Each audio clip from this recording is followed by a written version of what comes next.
You should answer the questions as you listen because you will not hear the recording a second time. Listen carefully and answer questions 1 to 6.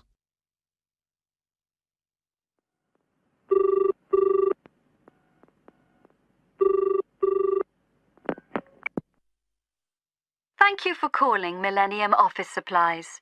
If you would like to place an order, please press 1. Your call has been placed in a queue. A customer service operator will be with you shortly.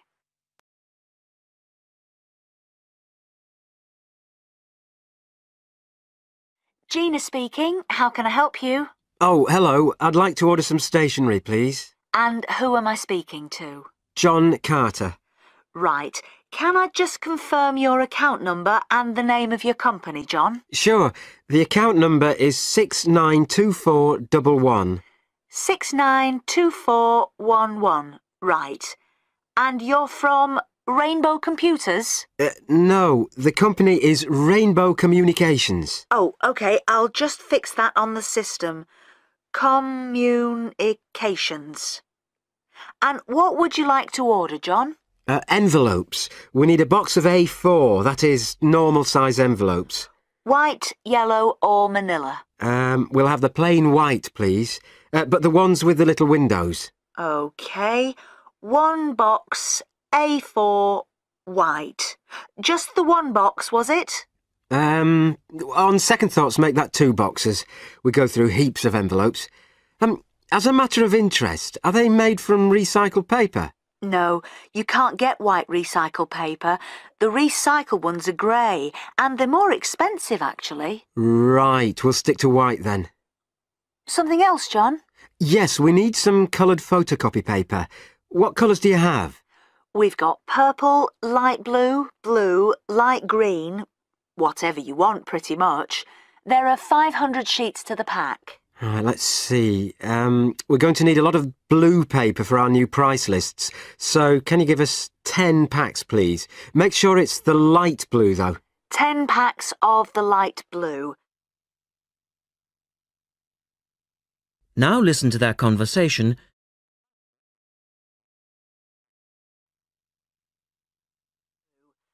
Anything else that we can help you with? Let me think. What else do we need? I'm sure there was something else. Pens, paper clips, fax paper, computer supplies, office furniture? Oh yes, we need floppy disks. Do you have those nice coloured ones? Yes, but they're a bit more expensive than the black ones. Oh, that's all right. I'm not paying anyway. Right. Floppy disks. And what about diaries for next year? We've got them in stock already, and it's a good idea to order early. No, I think we're all right for diaries. But something we do need is one of those big wall calendars. You know, one that shows the whole year at a glance. Do you stock those? We certainly do. OK, can you include a wall calendar then, with the other stuff? Just make sure it's got the whole year on the one side. Sure. And do you have a copy of our new catalogue? No, I don't, but could you send one? Yes, I'll pop one in with the order. You'll find it a lot easier to remember what you need if you have our catalogue in front of you next time. Yes, good idea. And when can you deliver this? Should be with you tomorrow morning.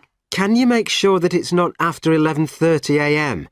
Because I have to go out at 12. There's only myself here on Fridays. Fine. I'll make a note on the delivery docket that they should deliver before 11:30. Thanks very much. Thanks.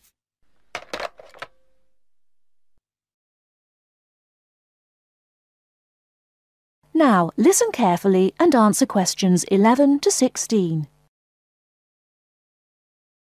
Well, good morning, everybody. My name's Madeline Stewart, and I'm here to tell you about the recreational facilities available on campus, and also to tell you something about what the town has to offer. You may already know that your Students' Union membership also includes membership of the Sports Union, which provides a range of sporting and recreational facilities on campus, much the same as those in most British universities. The Sports Union has football, tennis, and cricket teams in local competitions.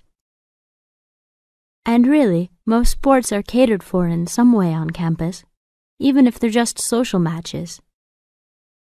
In the building itself, there are fitness classes and a full gym, including weights. The sports union can also provide cheap tickets to some major sporting events.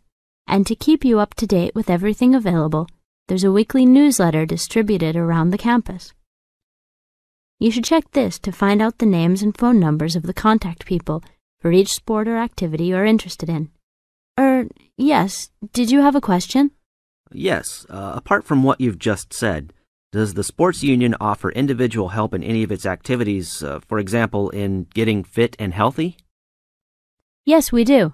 The sports union has a fitness assessment clinic every Friday, staffed by the resident sports trainer, who can provide advice on the best program for you and refer you to various charts.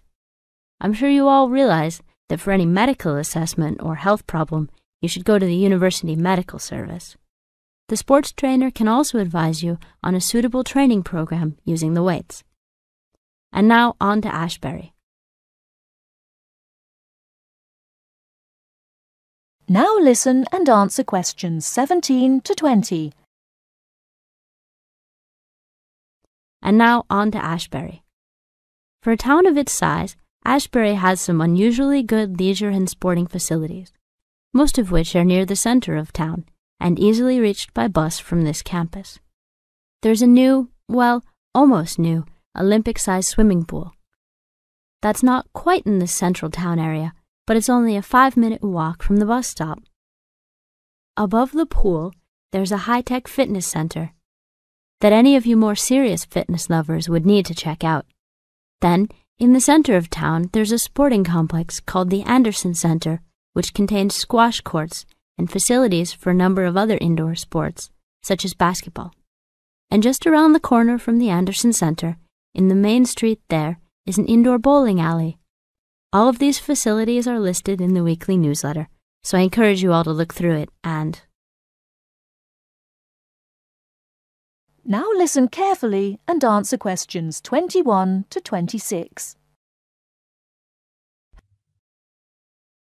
Right, Jason and Karen.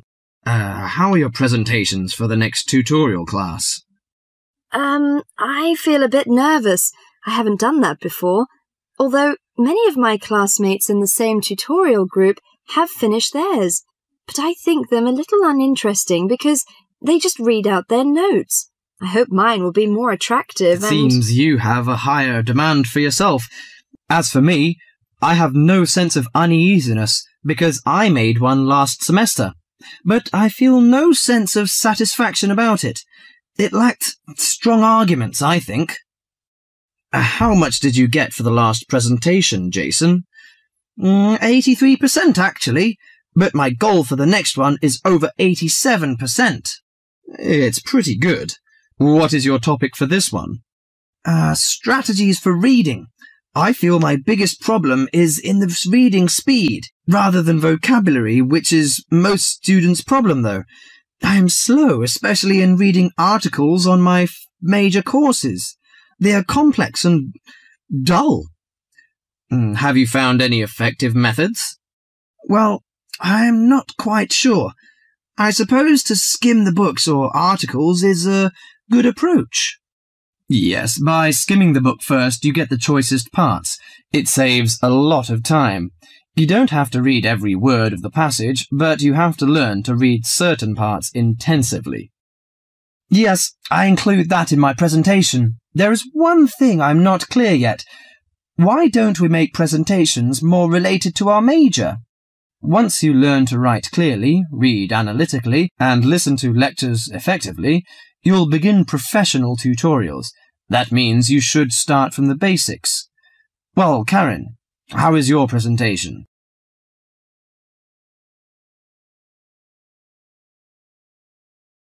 Now listen and answer questions 27 to 30.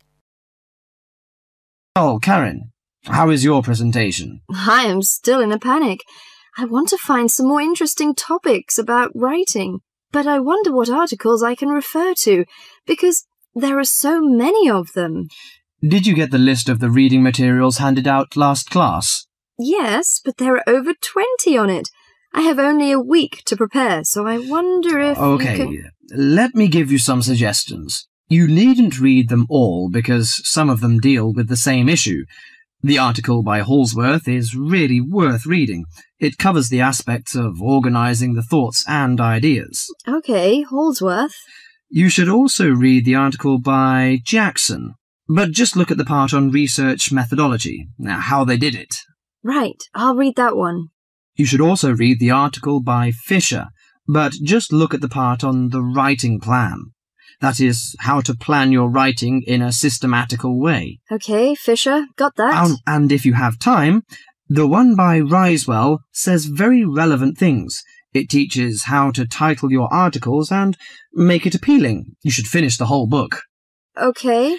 Now, the one by Burns, if I were you, I wouldn't bother with the whole passage. Just read the conclusion, which summarises the use of rhetoric. Oh, now I understand. Thank you very much. Now listen carefully and answer questions 31 to 40. Today in our Around the World programme, Mr. White is going to recommend a charming city to you, Brisbane. Good morning, ladies and gentlemen. Have you ever been to Brisbane? Well, if you are looking for a mild climate, a relaxed atmosphere, and a lot of culture, Brisbane might be the place for you. Its sunny cafes and offshore islands attract surfers and sun lovers, but it is also the arts capital of Queensland, with many museums and art galleries. This thriving artistic setting mixes well with Brisbane's beach town atmosphere. Together, these two qualities make Brisbane a very desirable place to live. No wonder since 1980 over 500,000 Australians have moved here. Brisbane is now Australia's third largest city. English settlers living in Australia established Brisbane in 1842. At that time, more than 100,000 Aboriginal Australians were living in Queensland. As the settlers discovered Queensland's resources, more and more of them moved in. Regretfully, the settlers drove the Aboriginal Australians from their lands. By 1859, Brisbane had grown into a prosperous city. In 1988, the world watched as Brisbane hosted the World Expo. This international fair showcased new technology, but it also showed off the city of Brisbane to the world. Brisbane also hosts a wide range of events year-round. In April, everyone can enjoy a few laughs at the Comedy Festival, and movie lovers will enjoy a film festival that takes place every August. For 2 weeks in September, there is an outdoor festival of the arts. In October, a music festival draws a large crowd. And in January, you can see Brisbane's most bizarre event. You may be surprised to hear that. The annual cockroach races. That's right, people really do train and race cockroaches. Brisbane's nice climate and compact design makes it easy to explore on foot. Follow the golden arrows in the footpath around the city centre. This will lead you on a tour of Brisbane's historical district. From the city centre, take a boat across the Brisbane River to Southbank. This area is popular for its bike paths, beach and weekend market. Hundreds of artists display their wares at this market. It's a great place to pick up some interesting handicrafts. Well, I think what you must be interested in is the unique native animals. Yes, you shouldn't visit Australia without seeing its trademark animals, the koala and kangaroo. The Lone Pine Koala Sanctuary has both. It is located just outside the city centre in beautiful parkland. You can hold one of the park's 130 koalas or feed the kangaroos. Another quiet refuge from the city is Mount Coot-tha, about 8 kilometres from Brisbane. On a clear day, it offers spectacular views of the city. It also has hiking trails and beautiful gardens. Along the Brisbane River, a sunset cruise is also very relaxing. The areas around Brisbane are impressive. A coastal drive south of Brisbane will take you along the Gold Coast. This famous coastline boasts some of Australia's best beaches. Stradbroke Island is another easy day trip from Brisbane. A cliff on the island called Point Lookout offers a great view. From there you can see dolphins swimming below. Brisbane Forest Park, to the north of Brisbane, is a great place for hiking and camping. These great getaways, along with Brisbane's own laid-back charm, make this city an ideal place to visit.